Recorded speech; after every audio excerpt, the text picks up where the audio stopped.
Bonjour et bienvenue dans cette nouvelle vidéo où on va parler fonction polynôme de degré 2 et plus particulièrement de la lecture graphique des racines et de la factorisation. Donc une fonction polynôme de degré 2 au niveau du point de cours, eh bien on appelle une fonction polynôme de degré 2 toute fonction f définie sur R, donc sur l'ensemble des nombres que vous connaissez, par une expression de la forme f de x égale ax carré plus bx plus c, où a, b et c sont des nombres réels et a est obligatoirement différent de 0 pour qu'on ait un terme en x carré qui nous permet d'avoir justement ce fameux degré 2. Cette forme ax carré plus bx plus c, c'est ce qu'on appelle la forme développée.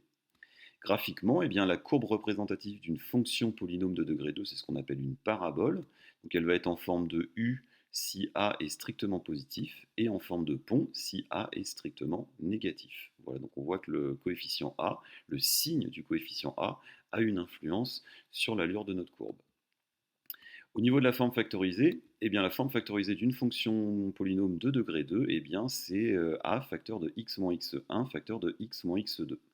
Et l'intérêt de la forme factorisée, c'est qu'on va pouvoir lire ce qu'on appelle les racines du polynôme très facilement. C'est tout simplement le x1 et le x2 qu'on a dans notre formule. Alors qu'est-ce que c'est que la racine? Parce que c'est bien beau d'en parler, mais bon, on va essayer de voir un petit peu ce que c'est. Eh bien les racines, c'est tout simplement les valeurs de x qui permettent d'obtenir f de x égale 0. Ça veut dire que dans mon expression, si je remplace x par la valeur x1 ou la valeur x2, eh bien je vais obtenir tout simplement 0. Je vous donne un petit exemple. Voilà, si on a une forme factorisée qui est de la forme moins 3 facteur de x moins 1 facteur de x plus 4, et qu'on vous demande par exemple dans un exercice quelles sont les racines de ce polynôme-là, eh bien on va mettre notre fonction notre expression sous la forme a facteur de x moins x1, x moins x2, c'est-à-dire qu'on va faire apparaître des moins, si c'est nécessaire, à l'intérieur des parenthèses. Là, ici, on voit que dans la première parenthèse, x-1, c'est bon, le moins est lié, donc pas de problème. Par contre, dans la seconde parenthèse, x plus 4, on n'a pas de moins, donc le plus, on va tout simplement le remplacer par deux moins consécutifs. Du coup, j'obtiens une expression identique qui est moins 3, facteur de x moins 1, facteur de x moins 4. Et du coup, je lis directement mes racines après les moins, donc je vois que j'ai une racine qui vaut 1 et une racine qui vaut moins 4. Ça veut dire que dans ma fonction, si jamais je remplace x par moins 4 ou x par 1, c'est-à-dire que je calcule f de moins 4 ou f de 1, eh bien je vais obtenir 0. Graphiquement, comment est-ce qu'on fait pour les lire? Eh bien on va prendre la même expression qu'avant, un moins 3 facteur de x moins 1 facteur de x plus 4.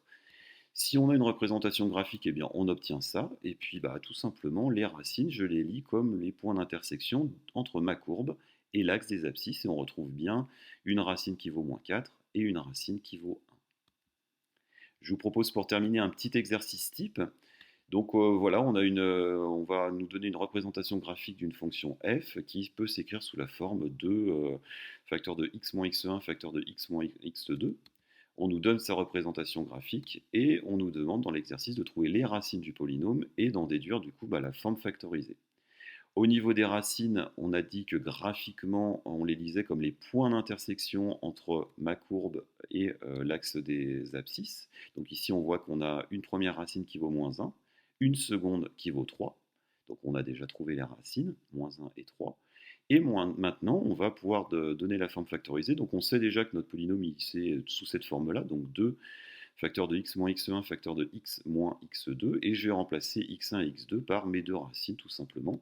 Donc attention, il y a un moins dans la formule, donc ça va me donner 2 facteur de x moins 1, facteur de x moins 3, ce qui me donne au final 2 facteur de x plus 1, facteur de x moins 3. Voilà. Je vous propose de venir vous entraîner sur le site. Je mets les liens en description.